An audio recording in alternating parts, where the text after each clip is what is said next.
지금부터 2021년 6월 6일 온육교회 주일 오전 예배를 시작하도록 하겠습니다. 다 함께 찬송가 320장 나의 죄를 정케 하사 찬송 부르시겠습니다.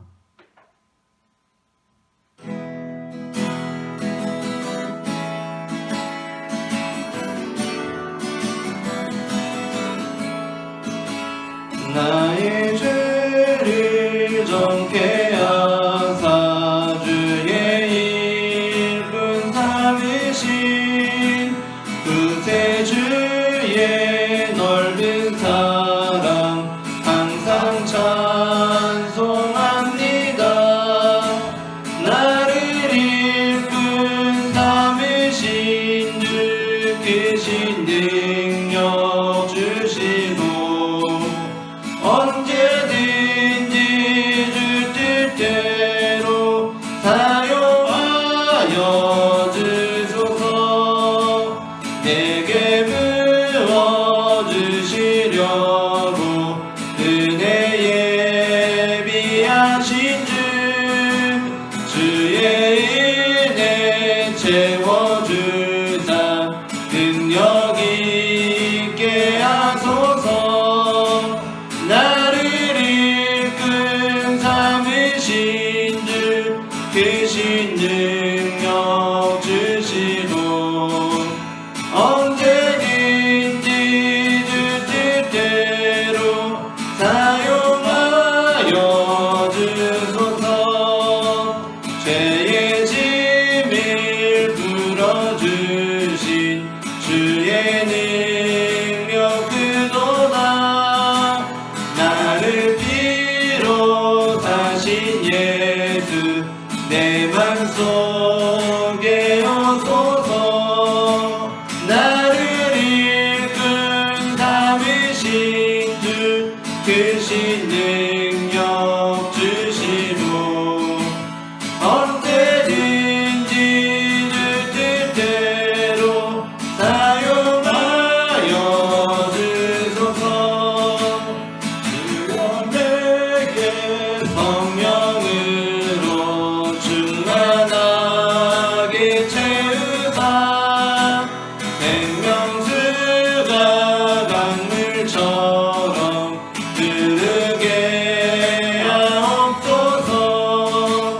나를 일꾼 삼으신 주 크신 능력 주시고 언제든지 주 뜻대로 사용하여 주소서.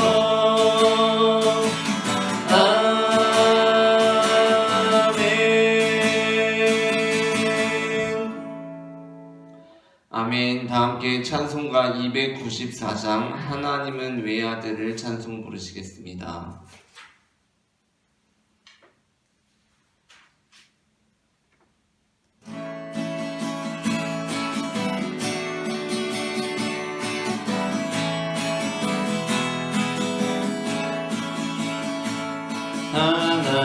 하나님은 외아들을 주시는 데까지 세상 사람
이 사랑에 감사하여 또 주께 나오라.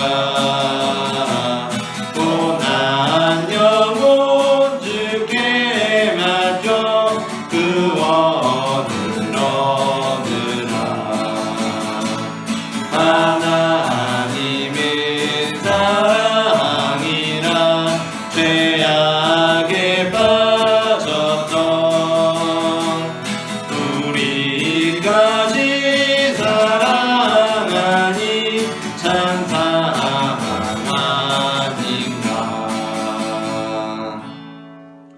아멘. 교회 소식을 전하도록 하겠습니다. 오늘 주일 오전 예배는 사전 녹화하여 비대면 온라인 예배로 드리며, 사전 녹화 현장에는 예배 인도자 및 설교자와 기도자 2명이 참석하고 있음을 알려드립니다. 금주간에는 월요일부터 수요일 그리고 금요일에 평일 오전 예배가 있으며, 목요일에는 평일 오전 예배가 없습니다. 다 함께 찬송가 276장 아버지여의 죄인을 찬송 부르시겠습니다.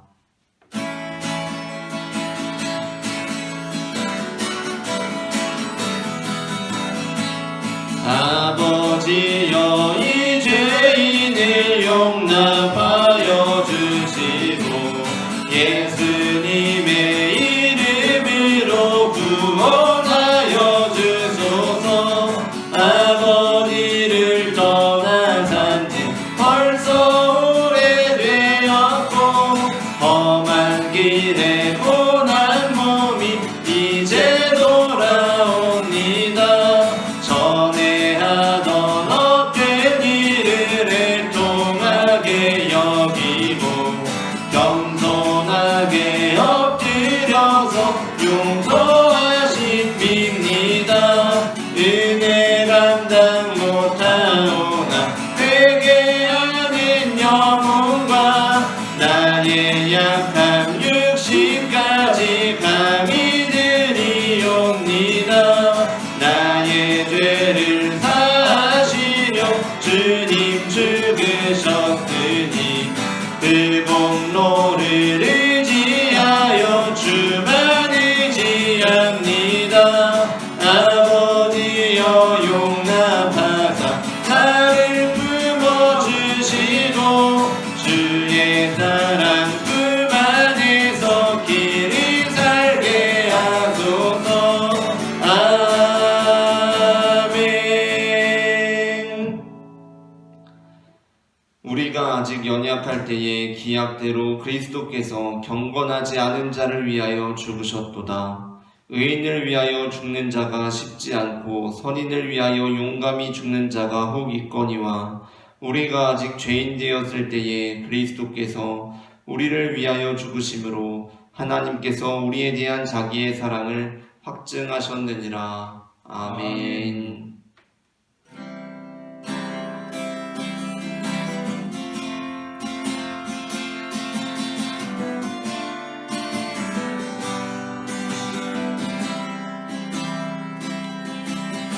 우리에겐 소원이 하나 있네.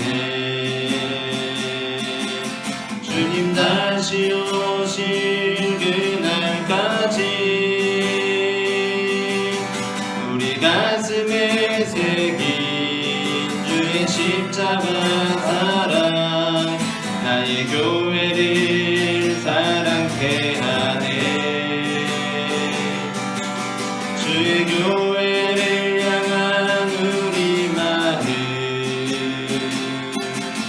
희생과 포기와 성난과 고난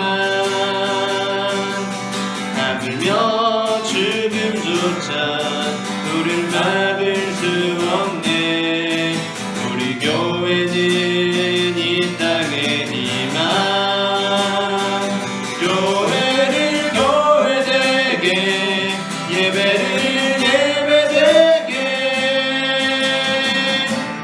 우리 진정한 부흥의 날 오늘 임하도록 우릴 사용하소서.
같이 기도드리겠습니다. 주 예수 그리스도를 믿는 모든 자에게 기쁨이 되시고 소망이 되시는 하나님 우리 아버지, 악한 죄로 죽을 수밖에 없는 저희들을 독생자 예수 그리스도의 대속의 은총 주셔서 모든 죄와 허물을 사하여 주시고 동이서에서 몸같이 우리 모든 죄과를 멀리 옮기시며 이제 기억도 하지 아니하시는 주 하나님의 사랑과 은혜와 은총을 저희가 전심으로 감사하며 주 앞에 엎드립니다. 할 수 있거든이 무슨 말이냐, 믿는 자에게는 능치 못함이 없다고 말씀하신 하나님 우리 아버지, 우리의 삶이 어렵고 힘들어도 결코 좌절하지 아니하고 주께서 주신 믿음 붙잡고 감사와 찬송으로 주님을 노래하는 권능의 삶이 되게 하심을 감사합니다. 모든 상황 속에서 주께 감사할 수 있는 능력, 찬송할 수 있는 능력, 기뻐할 수 있는 능력은 오직 영원하신 하나님을 의지하고 바라는 믿음의 사람들만 누릴 수 있는 하나님의 은혜임을 고백하며 이 귀한 복된 삶이 은혜교회와 이 예배에 함께하는 모든 성도들에게 차고 넘치기를 원합니다. 은혜로우신 하나님 우리 아버지, 우리나라 대한민국을 이렇게 사랑하여 주시고 복 주심을 감사드립니다. 비록 남북이 분단된 지 70년이 지났지만 잿더미였던 이 나라, 세계 속에 가장 어렵고 불행했던 이 나라를 세계 속의 대한민국으로 우뚝 세우사 많은 주의 종들의 눈물의 기도와 헌신 받으시고 나라와 민족을 위해 목숨 바친 많은 이들의 생명을 헛되지 않게 하셔서 그분들의 희생을 통해 이제 세계를 이끌고 가는 선교한국, 경제대국, 민주주권국으로 세우심을 감사드립니다. 원하오니 남북의 평화 통일도 허락하시고 정직과 공의가 바로 서는 나라 되게 하옵소서. 대통령과 유정자들에게 은혜를 더하여 주옵소서. 여기 온유교회를 세우시고 영광 받으시는 하나님 우리 아버지, 교회를 강도의 소굴로 만들지 말라고 하시며 돈 바꾸는 자와 장사하는 자들을 내쫓으신 주님을 기억하면서 교회에서의 내 모습을 주님 앞에 내어놓고 고침받기를 원합니다. 교회는 만인이 기도하는 집으로서 말씀과 기도로 풍성하며 찬송으로 주님의 이름을 높이는 살아있는 교회, 주 예수 그리스도를 증거하는 온유교회로 삼아 주옵소서. 많은 영혼을 구원에 이르게 하는 교회로서 주 하나님의 기쁨이 되게 하옵소서. 이제도 우리가 말씀 듣기를 원합니다. 담임 목사님을 통해 선포되는 말씀이 우리 심령과 골수를 찔러 쪼개는 기로의 광선이 되게 하시고 태초의 말씀이시라 이 말씀이 곧 하나님이시라고 하셨는데 선포되는 말씀마다 아멘으로 영접하여 하나님께서 주시는 부요함을 누리게 하시고 문둥병자 나아만 장군이 선지자의 말씀을 듣고 그대로 행하여 깨끗이 나음같이 주님의 말씀 들은 우리가 그대로 지켜 행하여 영혼의 더러움이 깨끗해지고 정신적 질병이 나음을 입으며 육신의 연약함이 강함으로 덧입는 새로워지는 성령 충만의 역사가 있어지게 하옵소서. 이 모든 말씀을 믿는 자의 능력이 되시고 힘이 되시며 피난처 되시는 예수 그리스도 이름으로 기도하옵나이다. 아멘.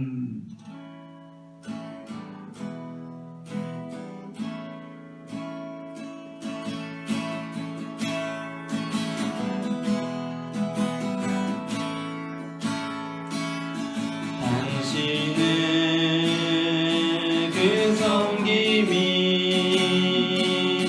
전국에서 해같이 빛나리. 당신은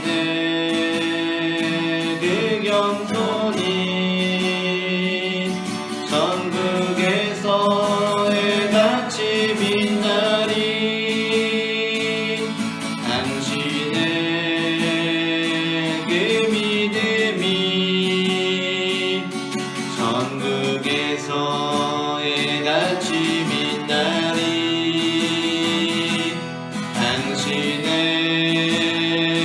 그 충성이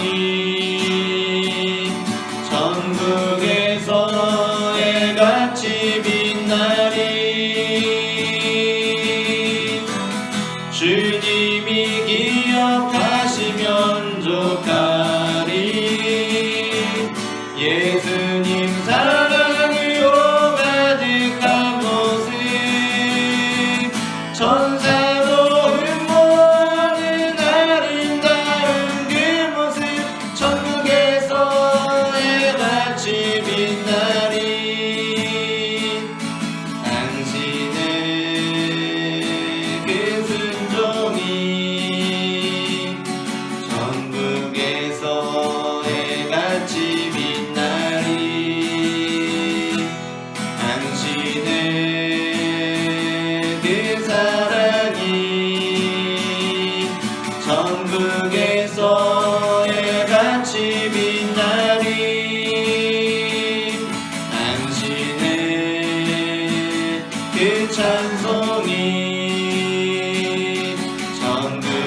위해 그 헌신이 전국에서 해같이 빛나리. 주님이 기억하시면 좋하리. 불타는 사랑으로 가득 찬 곳은 천사도 흠모하는 아름다운 그 모습, 천국에서 해같이 빛나리. 주님이 기억하시면 좋하리. 예수님 사랑으로 가득한 곳은 천사도 흠모하는 아름다운 그 모습, 천국에서 해같이 빛나리.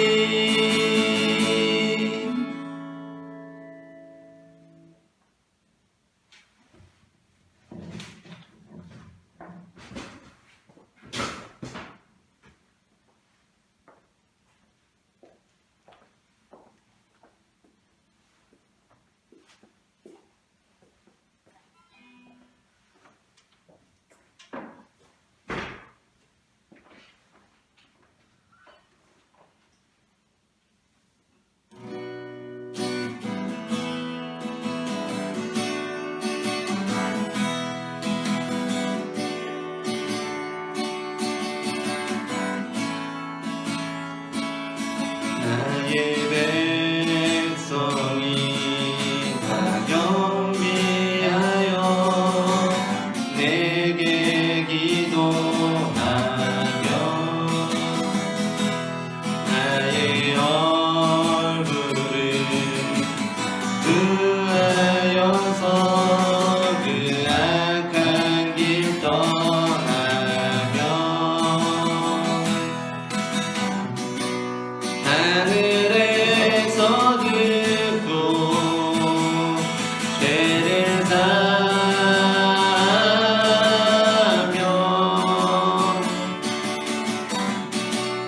그들의 땅을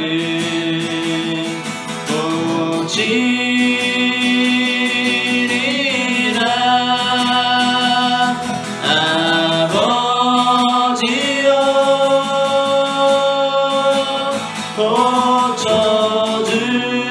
고쳐주소서. 이 나라 주의 롯되게 하소서.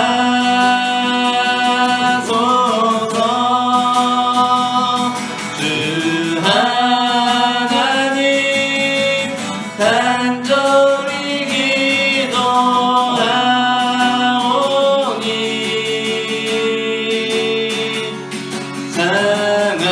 상하니까 때롭게 하소서.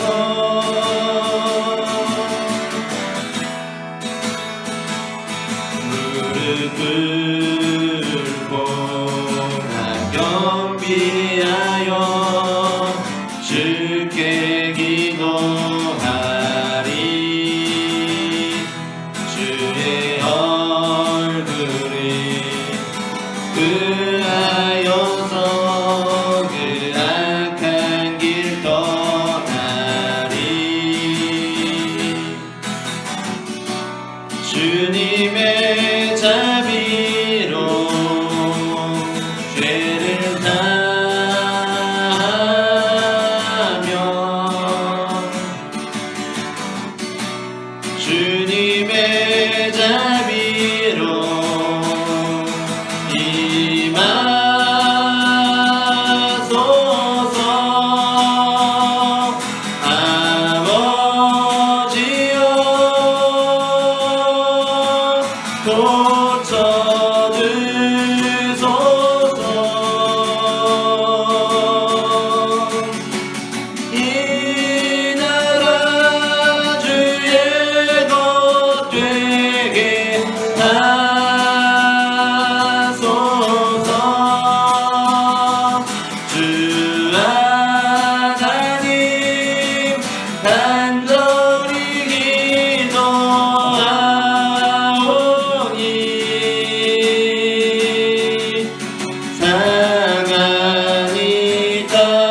감사합니다. 이 시간 주님 앞에 나와 예배할 것을 원하시니 아버지 하나님 아버지 이 시간 우리가 예배할 때 우리의 심령을 예배할 때 주님 이 시간 예배를 받으시고 주님 우리의 심령을 채우시며 이 땅 가운데 하나님의 나라 이루어질 수 있도록 주님 인도하여 주시옵소서. 하나님 아버지 이 시간 주님만을 간절히 바라고 나아가오니 사랑의 주님 은혜를 넣어 주시고 우리의 간절한 기도 들으시고 하나님 아버지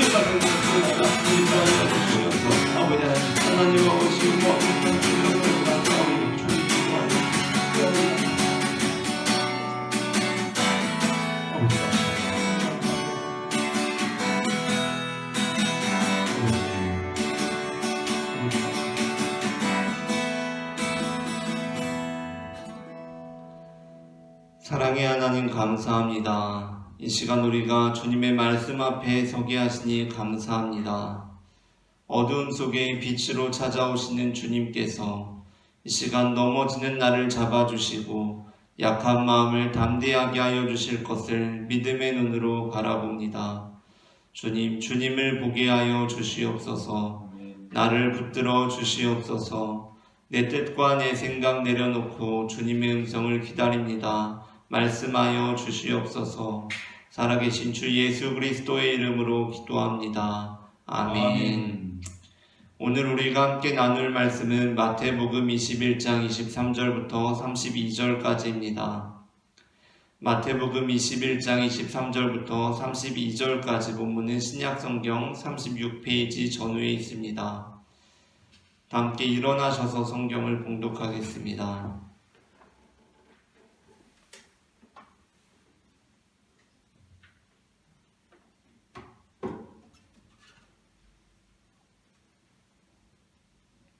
성경을 제가 한 절, 여러분이 한 절 교독하도록 하겠습니다. 예수께서 성전에 들어가 가르치실새 대제사장들과 백성의 장로들이 나와 이르되 내가 무슨 권위로 이런 일을 하느냐? 또 누가 이 권위를 주었느냐? 예수께서 대답하시되 나도 한 말을 너희에게 물으리니 너희가 대답하면 나도 무슨 권위로 이런 일을 하는지 이르리라. 요한의 세례가 어디로부터 왔느냐? 하늘로부터냐? 사람으로부터냐?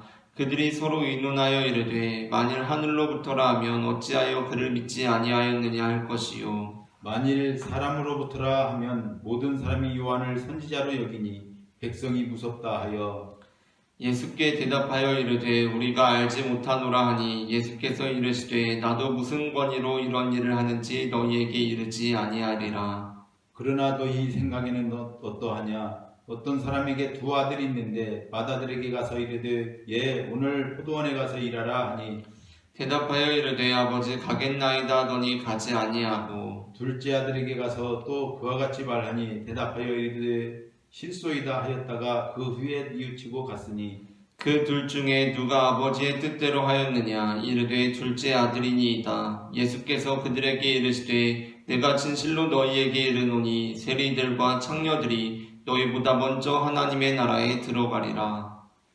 요한이 의의 도로 너희에게 왔거늘 너희는 그를 믿지 아니하였으되 세리와 창녀는 믿었으며 너희는 이것을 보고도 끝내 뉘우쳐 믿지 아니하였도다. 아멘. 자리에 앉으시겠습니다. 이 시간 예배의 자리에 나오신 여러분을 축복합니다. 오늘 저는 앞서 읽은 마태복음 21장 23절부터 32절까지의 본문으로 요한이 너희에게 왔거늘이라는 제목의 설교를 하려고 합니다. 전해지는 말씀 가운데 하나님의 은혜가 있기를 바랍니다. 오늘 본문에서 예수님께서는 세리와 창녀들이 하나님의 나라에 들어가리라고 말씀하십니다. 그리고 이 말씀은 많은 그리스도인들을 혼돈에 빠뜨리는 말씀입니다. 그런데 그 혼돈에 빠뜨리는 그 이유가 단순히 세리와 창녀들이 죄인들이기 때문이 아닙니다. 그러니까 이 세리들이 당시 유대인들에게는 민족의 변절자이고 창녀들이 더러운 일을 해서 돈을 버는 자들이기 때문에 그런 사람들이 하나님의 나라에 들어가는 것이 그리스도인들을 혼돈에 빠뜨리는 것이 아니라는 점입니다. 사실 오늘 본문의 맥락을 보면 비록 예수님께서 이들을 세리와 창녀들이라고 칭하기는 하셨지만 이들은 여전히 그러한 삶에 머무르고 있는 자들이라기보다는 이전에는 세리로 창녀로 삶을 살았지만 이제는 뉘우친 자들이라고 볼 수 있습니다. 그러니까 여기에서 예수님께서 세리와 창녀들이 하나님 나라에 들어갈 것이다 라고 말씀을 하실 때 이 세리들, 이 창녀들은 세리로서의 삶을, 창녀로서의 삶을 계속해서 살아가면서도 하나님의 나라에 들어갈 수 있는 것이 아니라 이제 세리로서의 삶, 창녀로서의 삶으로부터 뉘우쳤기 때문에 하나님 나라에 들어가는 것이다 라는 예수님께서 그러한 말씀을 전하고 계신다는 것입니다. 그렇다면 왜 오늘 본문이 많은 그리스도인들을 혼돈에 빠뜨리는 말씀입니까? 그 이유는 예수님께서 이 세리와 창녀들이 요한을 믿음으로 하나님의 나라에 들어가리라고 말씀하시고 있기 때문입니다. 오늘 본문의 31절부터 32절입니다. 세리들과 창녀들이 너희보다 먼저 하나님의 나라에 들어가리라.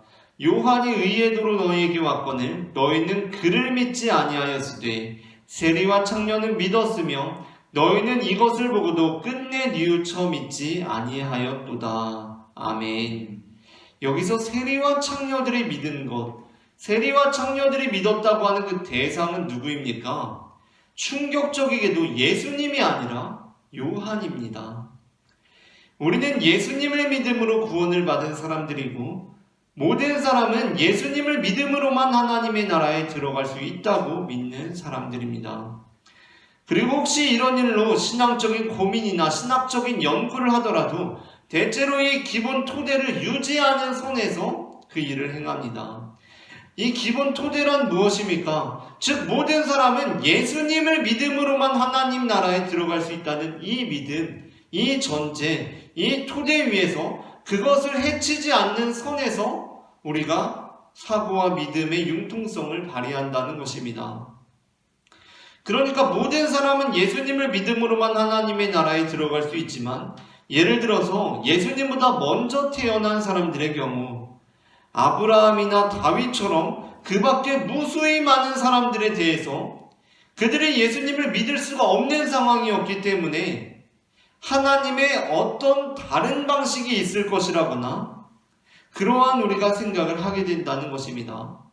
또한 예수님보다 시간적으로 늦게 태어났을지라도 예수님을 모를 수밖에 없었던 사람들, 그러니까 예수님은 지금으로부터 2000년 전에 태어나셨지만 우리나라에 알려진 것은 불과 200년도 채 안 된 시간 아닙니까? 그런 이들에게는 하나님의 또 다른 방식이 있을 것이다 라고 우리는 그렇게 생각하게 된다는 것입니다. 그래서 우리는 이제 이것이 어떠한 귀결로 이어지냐면 대체로 예수님을 알게 된 사람들, 그리고 상황적으로 예수님을 믿을 수 있었던 사람들에 대해서는 다른 여지, 구원에 대한 다른 여지를 주는 것에 굉장히 인색해집니다. 그런데 오늘 본문에서는 어떻습니까? 오늘 본문에 나오는 사람들은 어떤 사람들입니까? 다 예수님을 아는 사람들이었습니다. 심지어 예수님을 직접 눈으로 보고 예수님의 음성을 듣고 가능하다면 예수님을 만져볼 수 있는 그런 사람들이었습니다. 그리고 여기서 예수님께서 말씀하시는 이 세리들과 창녀들 역시 세례 요한까지밖에 몰랐고 도저히 예수님을 알 방도가 없었던 사람들이 아니라 그 당시 같은 지역에 살았던 이들이었고 당연히 세례 요한도 알고 예수님도 알았던 사람들이었습니다. 그러니까 우리가 생각하기로는 예수님이 태어나기 한참 전의 사람들은 어차피 예수님을 알 수가 없었으니까 모세를 통했건 다윗을 통했건 그 밖에 다른 선지자들이나 예언자들을 통해서 하나님 나라에 들어갈 수는 있어도 이 요한에 대해서만큼은 세례 요한이 왠지 요한은 예수님과 너무 시기적으로 딱 붙어 있기 때문에 요한을 알았던 사람들 중에서 열의 9은 예수님도 알았을 것이기 때문에 요한을 믿어서는 하나님의 나라에 못 가고 예수님을 믿어야 하나님의 나라에 갈 것 같습니다. 그런데 오늘 본문에서 예수님께서는 그들이 요한을 믿어서 하나님 나라에 들어간다라고 말씀하십니다. 이것은 우리를 아주 혼란스럽게 하는 대목입니다. 그러나 그렇다고 해서 오늘 본문을 근거로 예수님께서 요한을 믿음으로 하나님 나라에 들어가리라고 말씀을 하셨으니까 우리가 예수님 아닌 다른 분 또는 다른 것을 믿음으로도 구원을 받을 수 있는 것 아니냐라고 주장하는 것은 조금 지나친 주장일 것 같습니다. 그 이유는 오늘 본문에서 예수님께서는 우리가 어떻게 하면 구원을 받을 수 있는지, 구원을 받는 방법에 대해서 말씀하시는 것이 아니라 우리가 하나님을 믿게 되면 우리의 삶에 어떠한 일이 벌어지는지에 대한 말씀을 주시려는 것이기 때문입니다. 그러니까 지금 예수님께서 우리에게 말씀하시는 것은 요한을 믿은 자들도 하나님 나라에 들어간다라는 것이기보다는 요한을 믿은 자들에게 어떠한 일이 벌어지는지 너희가 한번 보라라는 것입니다. 그러한 면에서 오늘 예수님의 말씀은 우리의 삶을 되돌아보게 하는 말씀입니다. 예수님께서는 세례 요한을 통해 벌어진 일에 대해서 말씀하십니다. 그 일이 어떠한 일입니까? 세리들이 세례 요한을 믿고 그 하던 일을 멈추게 된 것입니다. 부당하게 이득을 취하던 이들이 정직하게 삶을 살아가기 시작합니다. 창녀들이 세례 요한을 믿고 더러운 일로부터 벗어납니다. 자신에게 주어진 환경과 쉽게 돈을 벌고자 하는 안일한 태도를 극복하고 영광스럽고 떳떳한 길로 나아가기 시작합니다. 그야말로 아버지가 포도원에 가서 일하라고 하면 맨날 가기 싫다고 하고 게으름만 피우고 제멋대로 이던 자들이 내가 잘못 살았구나 라고 생각하고 뉘우치고 다시 포도원에 가서 일하기 시작한다는 것입니다. 자, 그렇다면 우리는 이 예수님의 말씀을 듣고 어떠한 생각을 해야 합니까? 요한을 믿으니까 저런 일이 벌어지는구나. 이제 나도 요한을 한번 믿어볼까? 라고 생각해야 하는 것입니까? 그것이 아닙니다. 예수님께서 오늘 본문에서 대제사장과 백성의 장로들에게 질문하고 싶었던 것은 요한을 믿은 자들에게 벌어진 일을 너희가 한번 살펴보아라. 너희가 대체 하늘로부터 온 건지 사람으로부터 온 건지 그 권위도 제대로 파악하지 못한다고 하는 그 요한을 통해서 벌어진 일을 한번 살펴보아라. 요한을 통해 벌어진 일은 세리들이 그 하던 일을 멈추고 정직하게 삶을 살아가기 시작하고, 너희가 그 권위가 불분명하다고 말하는 그 요한을 통해서 창녀들이 새 삶을 살아가기 시작한다. 너희는 지금 하나님을 믿는다고 하는 자들 아니냐? 너희에게 지금 일어나고 있는 일이 무엇이냐? 라고 예수님께서 질문하고 계신다는 것입니다. 오늘날 우리의 삶 속에서도 살펴보자면 우리 주변에 어떤 사람들이 기독교가 아니라 예수님이 아니라 다른 종교나 다른 인물을 믿고 삶이 변화되기도 합니다.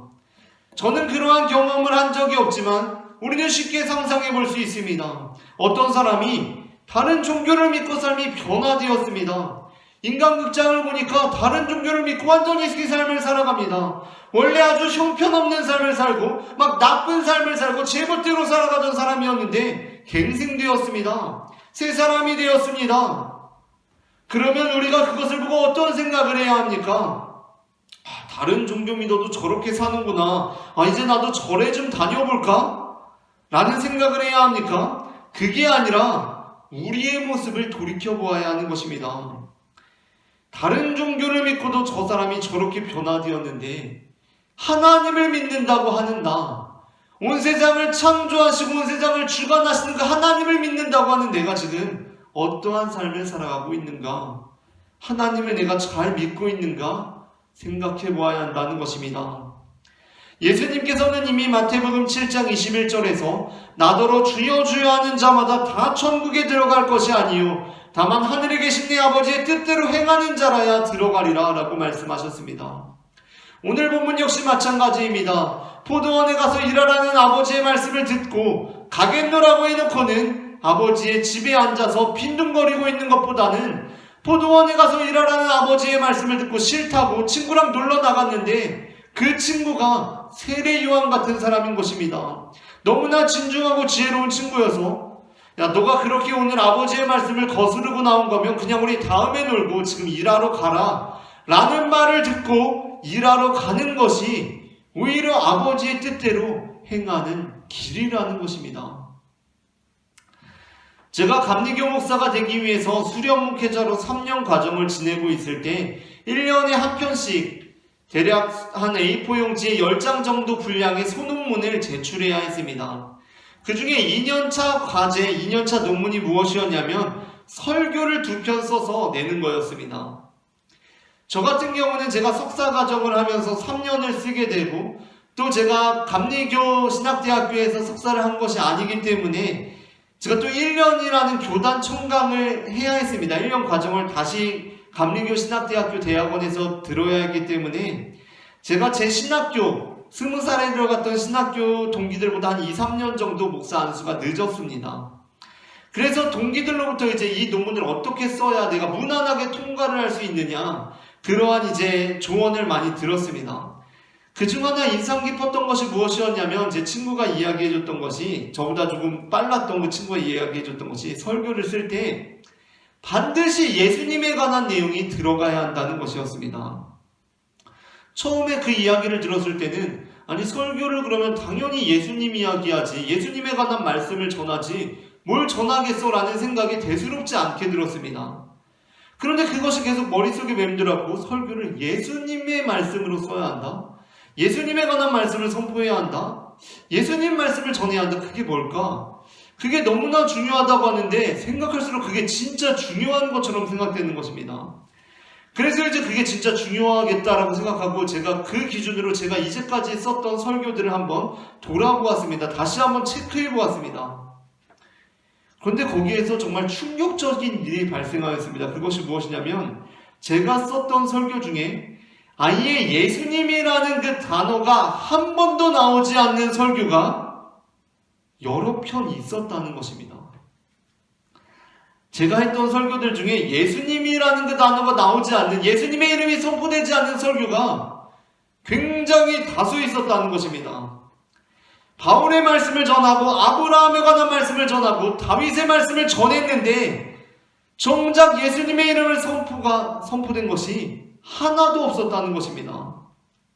그렇게 저는 수련목 논문을 작성하면서 가장 중요하게 설교에서 체크해야 할 것이 무엇인가 배울 수가 있었습니다. 그런데 여기서 더 중요한 것은, 그렇게 시간을 보내고 또 얼마 지나지 않아서 설교가 대체 무엇일까 고민을 하다가 저는 그것이, 그러니까 설교에 예수님의 이름이 선포되었냐 아니냐라는 것이 물론 중요한 일이긴 하지만 필수적으로 중요한 일은 아닐 수도 있겠다라는 생각을 하게 되었습니다. 그 이유는 제가 비록 바울의 말씀만을 전했고 아브라함 말씀만 전했고 다윗에 관한 말씀만 전했음에도 불구하고 정말 예수님께서 하셨을 법한, 그러니까 시간이 흘러서 제가 보아도 야, 이건 정말 아버지의 뜻이 구현된 설교다, 예수님께서도 이렇게 설교하셨을 거야 라는 생각이 들지 않는 설교들이 많이 있었다는 것입니다. 그러나 그에 반해서 처음부터 끝까지 예수님의 이름이 한 번도 선포되지 않음에도 불구하고 정말 이 설교는 아버지의 뜻이 구현된 설교다, 정말 이것은 예수님께서 전하고자 하셨을 그런 설교다 라고 생각되는 설교들이 있었다는 것입니다. 그러나 반면 예수님의 말씀이 전해졌고 예수님께서 했던 복음이 전해졌고 예수님의 이름이 처음부터 끝까지 수차례 반복되어서 전해졌음에도 불구하고 그 설교가 시간이 지나고 보니 나의 안위와 나의 자랑과 나의 뜻을 전하기 위해 예수님의 이름을 덕지덕지 붙여놓은 것 같은 설교들도 굉장히 많았다는 것입니다. 그때 저는 이러한 생각을 하게 되었습니다. 물론 설교를 작성함에 있어서 예수님의 이름을 직접 선포하는 것도 너무나 중요한 일이지만, 그렇게 표면적으로 예수님의 이름을 드러내는 것도 중요한 일이지만, 이것이 과연 예수님께서도 하실 만한 설교인가, 그렇지 않은가 라는 것이 더 중요하겠다라는 것이었습니다. 그리고 만약 그것이 예수님께서 하실 만한 설교라면 거기에 예수님에 관한 말씀이 하나도 안 나오더라도 그것이 아버지의 뜻에 합당한 설교가 될 수 있겠다라는 것이었습니다. 오늘 예수님께서 하신 설교를 우리가 한번 살펴봅시다. 예수님께서 두 아들에 관한 설교를 하십니다. 거기에서 예수님의 이름이 나오질 않습니다. 예수님께서 예수님 믿으라고 하질 않으십니다. 심지어 여기서 중심인물이 요한입니다. 그런데도 불구하고 이것이 예수님의 설교인 것입니다. 이러한 예수님의 말씀에 합당한 설교를 하는 것, 그것이 더욱 중요하다는 것을 깨닫게 되었다는 것입니다. 그것은 우리의 삶에 있어서도 역시 마찬가지입니다. 우리의 삶에 예수님의 이름이 넘쳐날 수 있습니다. 그러나 우리의 삶에 아버지의 뜻이 이루어지지 않을 수가 있다는 것입니다. 반면 설령 예수님의 이름이 없다고 할지라도 아버지의 뜻이 이루어질 수가 있다는 것입니다. 구약 성경에는 에스더라는 아주 특이한 성경이 있습니다. 에스더가 특이한 이유는 그 에스더라는 성경 안에 단 한 번도 하나님의 이름이 등장하지 않기 때문입니다. 에스더는 구약 성경의 한 성경인데 구약 성경에는 예수님께서 오시기 전이기 때문에 하나님, 여호와 하나님이 중심된 주제 아닙니까? 중심된 경외의 대상입니다. 그런데 에스더에는 단 한 번도 하나님의 이름이 등장하지 않습니다. 심지어 단 한 번도 하나님이 등장하지 않는 것이 아니라 하나님의 이름조차 등장하지 않습니다. 우리가 예전에 창세기에서 요셉의 특징을 살펴보았던 바 있습니다. 요셉의 특징, 그것이 무엇이었습니까? 요셉의 특징은 창세기에서 아주 이례적으로 하나님과 직접적인 소통을 하지 않은 인물이라는 것이었습니다. 그러니까 요셉의 삶에는 하나님이 등장하지 않으십니다. 그러나 요셉에 관한 말씀에서 우리가 들었던 것은 무엇이냐면 요셉의 삶에 하나님이 등장하지 않으시지만 너무나 중요했던 것은 요셉의 입술을 통해서 하나님의 이름이 언급되고 고백된다는 것이었습니다. 이에 비해 에스더는 더욱 충격적입니다. 하나님의 이름이 언급되질 않습니다. 하나님의 이름이 고백되질 않습니다. 에스더에서는 하나님께서 등장하지 않으실 뿐만 아니라 그 성경에서 어느 누구도 에스더도 심지어 에스더서의 핵심 인물인 모르드게도 단 한 차례도 하나님의 이름을 고백하지 않습니다. 이게 충격적입니다. 그런데 에스더는 우리에게 너무나 소중한 성경 안에 포함되어 있습니다. 그 에스더서가 우리에게 전해주는 가장 위대한 메시지가 무엇입니까? 하나님의 이름으로 굳이 치장하지 않아도 하나님의 뜻대로 살아내는 것이 얼마나 위대한 일인지를 우리에게 보여주고 있다는 것입니다. 하나님의 이름으로 치장하지 않아도 하나님의 뜻대로 살아가는 것, 그것 자체가 얼마나 위대한 메시지가 되는지를 우리에게 보여준다는 것입니다. 그런데 오늘 본문에 나오고 있는 하나님을 잘 믿는다고 하는 사람들의 행실은 어떻습니까? 그렇지 못합니다. 아니 오히려 그와는 정반대입니다. 오늘 본문에 나오고 있는 대제사장들과 백성들과 장로들은 말만 잘하는 사람들로 표현되어 있습니다. 그래서 오늘 본문에서 예수님께서는 세례 요한을 통해서도 구원을 받을 수 있다라고 말씀하고 계십니다. 즉 그만큼 우리의 말보다도 삶이 더 중요함을 가르쳐 주시기 위함이었던 것입니다. 그래서 하나님께서 행하신 일은 무엇입니까? 그들이 계속해서 말만 하면서 뉘우치지 않기 때문에 하나님께서 행하신 일이 무엇이라는 것입니까? 바로 요한을 보내신 것입니다. 하나님께서는 바로 그 사람들을 돌이키시기 위해 요한을 보내셨습니다.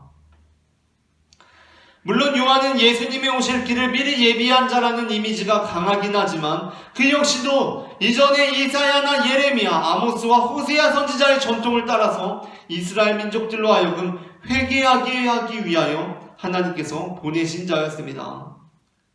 그런데 어떻습니까?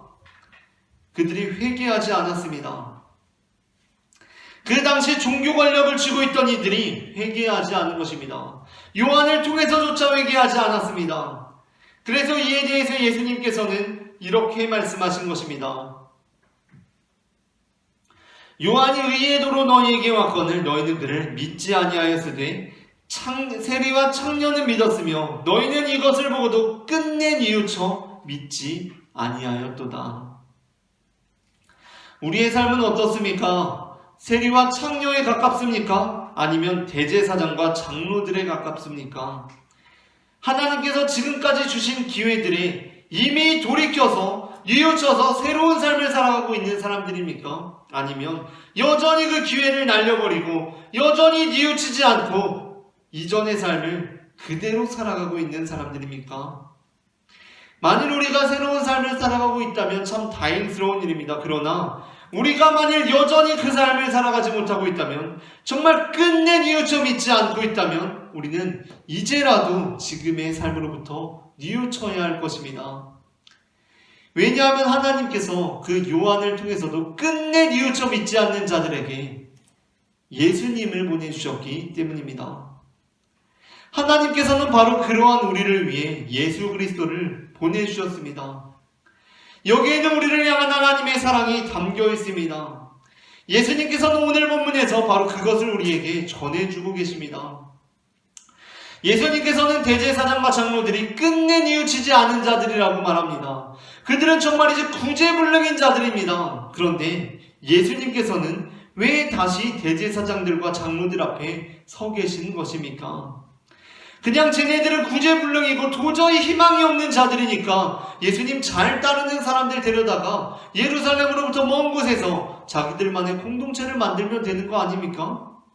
어디 산속에 들어가서 우리들끼리 행복하게 살면 되는 거 아닙니까?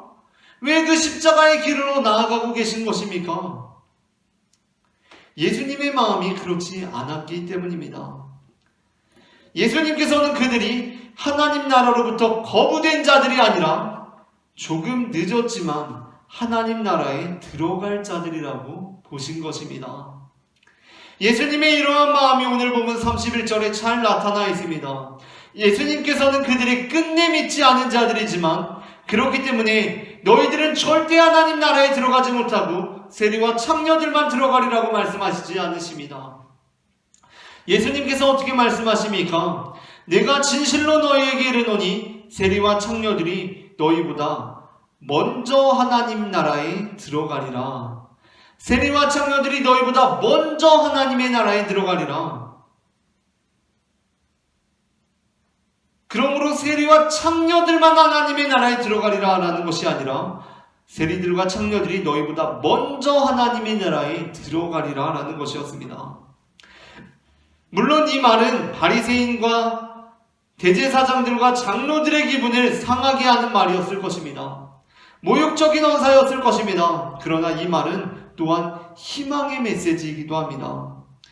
여전히 우리를 포기하지 않는 하나님의 사랑이 담겨진 말이라는 것입니다. 우리는 몇 주 전에 믿지 않는 자신의 남편을 늘 미신자라고 부르던 세댁 집사님에 대한 이야기를 나누었습니다. 남들은 다 불신자라고 부르고 심지어 교회 담임 목사도 습관적으로 남편을 불신자라고 부르지만 그녀는 그 아내만큼은 자신의 남편을 계속해서 미신자라고 부릅니다. 말이 되는 단어인지도 잘 모르겠지만 어쨌든 아직 믿지 않는 사람이다 라는 의미로 그 아내만은 계속해서 미신자라고 부릅니다. 여기에는 무엇이 담겨 있습니까? 그 세댁 집사님의 표현에는 남편을 향한 사랑이 담겨 있는 것입니다. 그리고 하나님을 향한 신뢰가 담겨 있습니다. 오늘 예수님의 말씀 역시 마찬가지입니다. 그들이 너희보다 먼저 들어갔다라는 말에는 그 말씀에는 그들을 향한 사랑과 애정이 담겨 있는 것입니다. 그래서 예수님께서는 요한의 죽음을 묵인하고 뿐만 아니라 은근히 좋아했을 그들에게 다시 오신 것입니다. 오늘 우리에게 역시 마찬가지입니다. 여전히 뉘우치지 못하고 있습니까? 아직도 그 삶에서 끝내 돌이키지 못하고 있습니까? 그러나 절망하지 마시기 바랍니다. 포기하지 마시기 바랍니다. 왜냐하면 하나님께서는 우리를 끝까지 포기하지 않으시기 때문입니다. 하나님께서 우리의 삶 가운데 일하시는 방법에 관한 설교를 듣다 보면 자주 듣게 되는 예화가 있습니다. 그것은 어떤 구조를 필요로 하던 한 사람에 대한 내용입니다.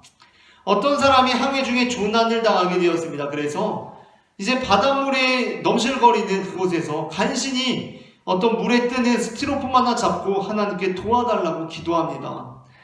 그러자 옆에 조그만 고기잡이 배가 지나갑니다. 그 배에서 그를 발견하고는 도와주겠다고 어서 여기 타라고 말합니다.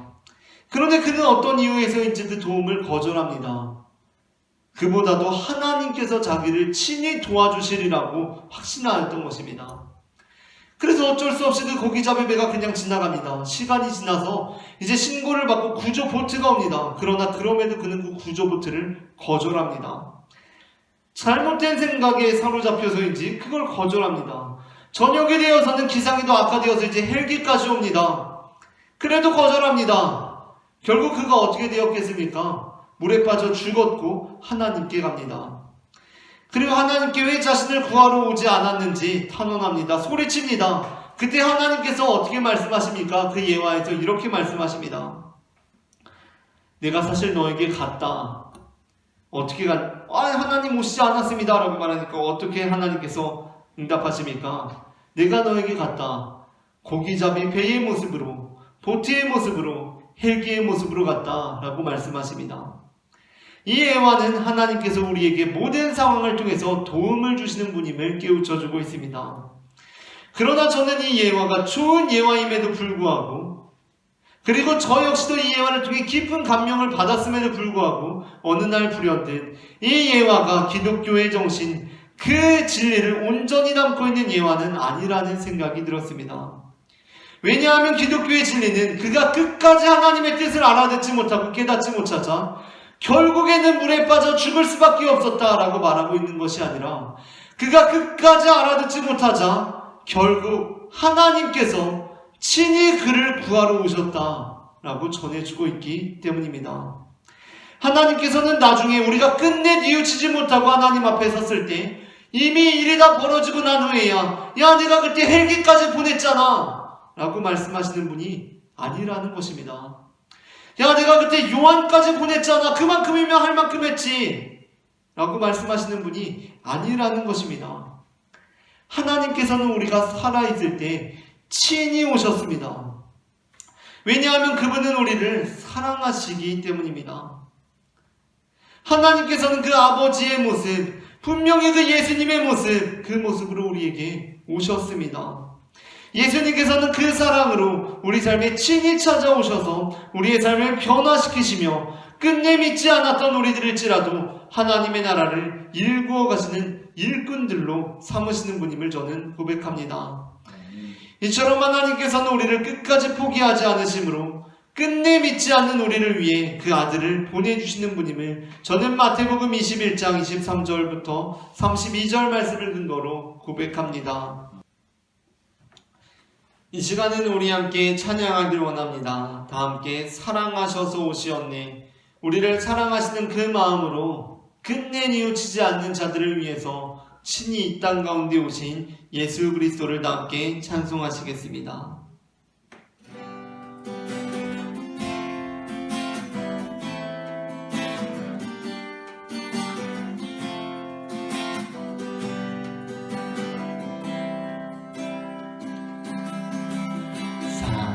사랑하셔서 오시었네. 말씀하신 대로 본이 되신 예수, 얼마나 아프실까. 갈보리 언덕 그 십자가 사랑하셔서 오시었네. 말씀하신 대로 본이 되신 예수, 얼마나 아프실까. 갈보리 언덕 그 십자가 피 흘림 없이 이룰 수 없네. 고난받을 이유 없으신 줄 순종하셨네. 그 십자가 지셨네. 우리를 위해 아버지의 뜻 이루소서. 저오는 아픔 모두 거두시리. 얼마나 아프실까. 처절한 고통 그 십자가 피 흘림 지셨네. 고난받으리 유혹되신 듯 순종하셨네. 그 십자가 지셨네. 우릴 위해 피 흘림 없이 이룰 수 없네. 고난받으리 유혹되신 듯 순종하셨네. 그 십자가 지셨네. 우릴 위해.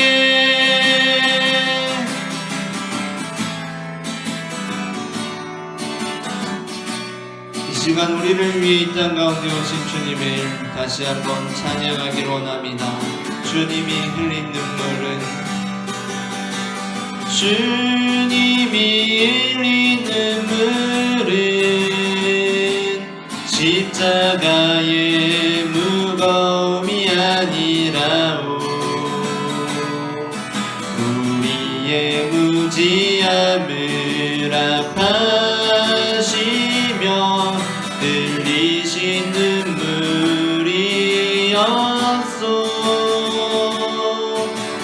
골고다 그 언덕 길을 우리 위에 걸어야 했던 주님, 비난과 손가락질의 물과 피를 흘려야 했건만 험난한 주님의 십자가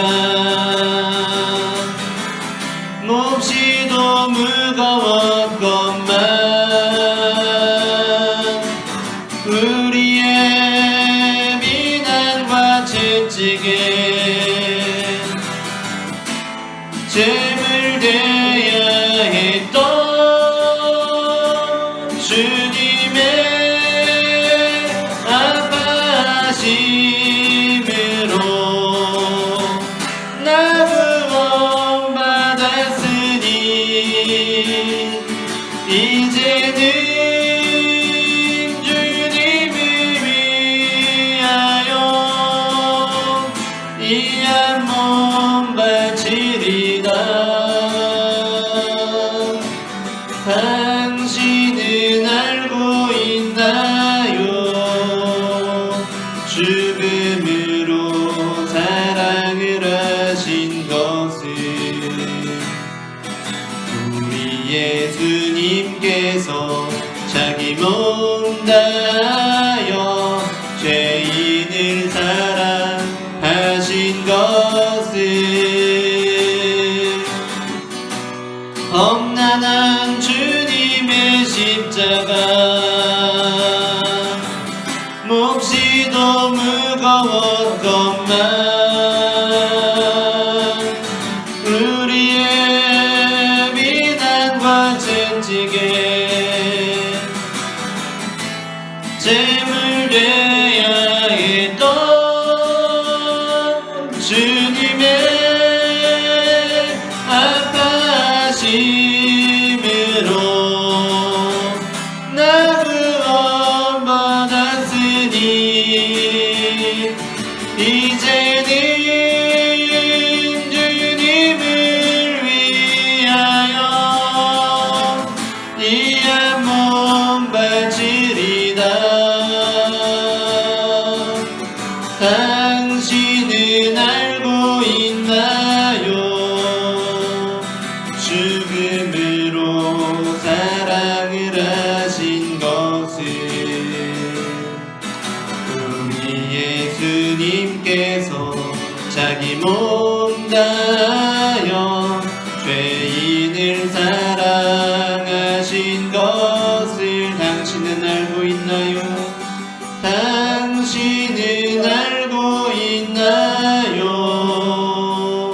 죽음으로 사랑을 하신 것을. 우리 예수님께서 자기 몸 다하여 죄인을 사랑하신 것을 여러분 혹시 알고 계십니까? 이제 우리가 알고 깨닫기를 소망합니다. 우리 주님께서는 끝내 뉘우치지 않는 우리들을 위해 우리를 죽기까지 사랑하시는 분이라는 것을 우리가 이제 알게 되기를 원합니다. 사랑의 주님, 이제 우리가 주님의 그 사랑 안에 뉘우치고 주님의 품으로 달려갈 수 있는 자들이 될 수 있도록 인도하여 주시옵소서. 함께 기도하시겠습니다. 사랑의 주님, 은혜를 감사합니다. 하나님 아버지, 이 시간 우리가 주님 앞에 나와 예배하며 주님의 뜻을 알게 하시니 그 은혜를 감사합니다. 하나님 아버지, 이제 우리가 주님께로 뉘우쳐 들어가기를 소망하오니 우리를 끝까지 사랑하시는 그 사랑에 힘입어 우리가 뉘우쳐 새로운 삶을 살아갈 수 있도록 주님 인도하여 주시옵소서. 이완을 보내기까지 우리를 사랑하시며 그것을 끝이 아니라 살아계신 하나님 예수 그리스도께서 이 땅 가운데 오시기까지 우리를 사랑하신 그 사랑을 바라보며 우리가 주님을 위하여 이 한 몸을 바치기를 소망하오니 하나님 아버지 이 시간 우리를 붙들어주시고 우리를 주님의 믿음으로 사랑하여 주셔서 하나님 아버지 우리가 주님 안에서 새로운 삶을 살아가고 주님 인도하여 주시옵소서. 우리를 끝까지 사랑하시며 주님의 사랑을 바라볼 수 있도록 주님 인도하여 주시옵소서. 우리를 사랑해주시기 감사합니다. 아버지 감사합니다. 주님 감사합니다. 아버지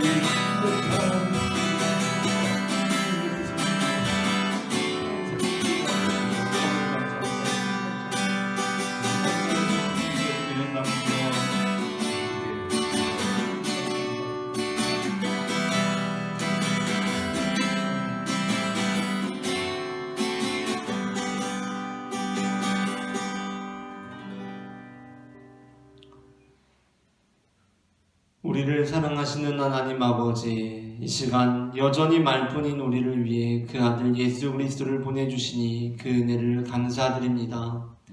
이제 우리가 우리를 위해 이 땅 가운데 오신 하나님을 통하여 우리의 삶을 뉘우치고 아버지의 뜻을 행할 수 있도록 우리를 도와주시옵소서. 아멘.